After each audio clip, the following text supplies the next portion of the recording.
You guys are ready. Could you explain what you built? Essentially, we built a forest fire simulator.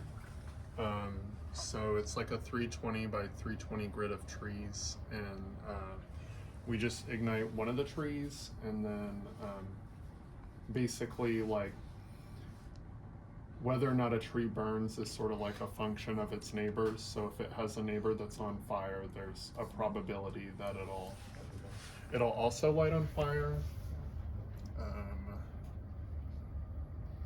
The way we, I guess, implemented the probability was we used like a random number generator, and we just check if it's greater than some threshold.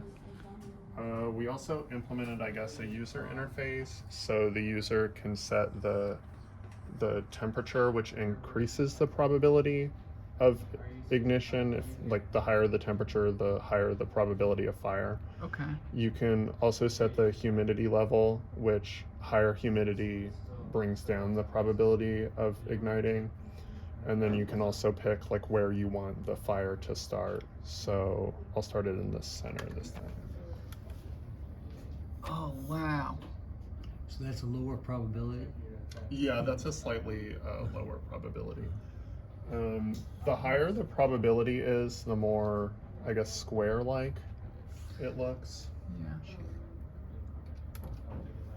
So that's really high probability. Yeah, that's, okay. I think, like 90% probability if one of the neighbors is ignited. So just to make sure I understand here, this is, am I correct that you're describing a cellular automaton? Yes. Where this whole grid here is composed of a whole bunch of cells, and then each cell can either be green for like alive and not burned, red for is burning, and then gray for burned and can't burn again. Yes, so it's okay. 320 by 320, and then the border is empty just to have like a boundary condition. Okay, okay. And then, like between generations of the cellular automaton, does each cell look at its up, down, left, right neighbors, or which neighbors does it look at to see if it looks burning? at all 8, so okay. the diagonal and the, I guess, cardinal directions. Okay. So this is like pretty low, so it's not really going. Sure. But if you get a new seed, maybe it'll go. Yeah, we have to refresh the seed on HBS every time we want a different seed. Wow. Yeah, and it's kind of interesting because if you start in the corner, there's like a lower probability of it like sort of causing the chain reaction. But once it gets going, it really takes off.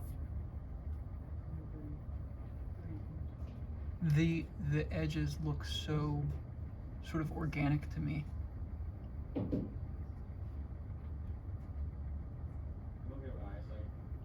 Yeah, but before, when we had the random, the LSFR be like 16 bits, we could actually visually see that where it was repeating. And then like this morning, he changed it so it was 32 bits, and then now you can't even see like any artifacts. Yeah, yeah. Yeah, and it should be pretty fast. It takes 7 cycles per pixel, and I calculated it, and that's about like 70 frames a second. Oh, interesting. Which I think is faster than the VGA can do. So each of these runs look slightly different because there's a random element to this? Yeah, there's a random element. So if you rerun it without updating it in here, it'll look kind of the same because it's using the same seed. Okay. But if you like basically say you don't want to enter new parameters, it'll give you a new seed. Okay, and in this seed, it's not starting the chain reaction like the other one did? Yeah. Right, with the same humidity and temperature. It's just like chance that it doesn't. So you're right near the boundary between growth and not growth then.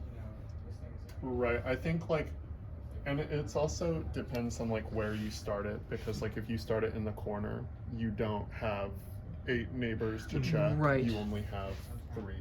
So could you keep everything the same and maybe increase the temperature or decrease the humidity?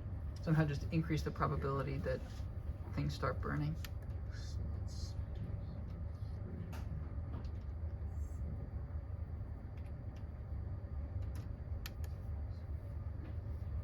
Wow.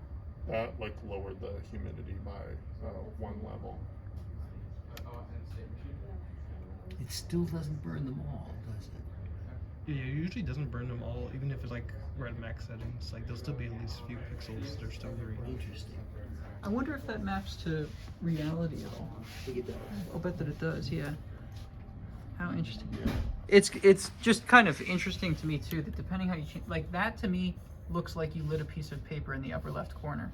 Oh. Yeah, Doesn't it? Yeah, what we were Yeah. saying, it kind of looks like those like trash graphics of somebody making a fire in a PNG's like nice Yeah. transparent. But then some of the other settings that you had, it looked a lot to me like those videos I've seen of like slime molds and stuff. Oh, You yeah. know, it's interesting how you change parameters a little bit and the effect is so different. Wow. This is the same model that holds for simple infection too, right? You have Oh. susceptible, infected, recovered. Did you create this model sort of from your own mind, or does this come from some literature that you found online? I was reading like I guess a blog post about how someone did it in Python, and it is like it's based on like I think it's like Huygens model, but normally they do. So I guess the one thing that's different is we sort of simulated like a very dense forest because every single pixel is a tree. The one that I saw was more like dispersed, so they had like different, like not every pixel was a tree. Like there were things that were empty, or maybe they added water Yeah. in certain places and stuff like that. And also it was assumed to be like less dense, so like the probability of it spreading diagonally was actually like root 2 of the Sure, probability yeah. of it, like, or I guess 1 over root 2 or something like that. But I said it was really dense, so that's why we get the kind of square pattern. Yeah, yeah. But yeah, someone else had already done it, and I basically wanted to see if I could make it, I guess, bigger and faster. Right. Right. So making it not dense would be a fairly easy change, right? Because that's just the initial condition. You could add that without too much problem. But Yeah, this- it would be easy. So as you get closer to threshold, it gets crunchier, it gets bumpier, right? It gets kind of more lobey. So there's some sort of. Do you think it's a fractal? Do you think it's fractal? Like I guess when the probability is really high. When it's right near threshold. Oh, I see. I'm not sure. It's It got that probably feel to it. It does. depends on some weird. It might be in the sense that like the random numbers aren't like truly random.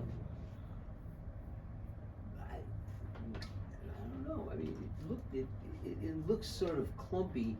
I mean, the size distribution of the clumps is pretty broad, right? It goes from big clumps to little clumps.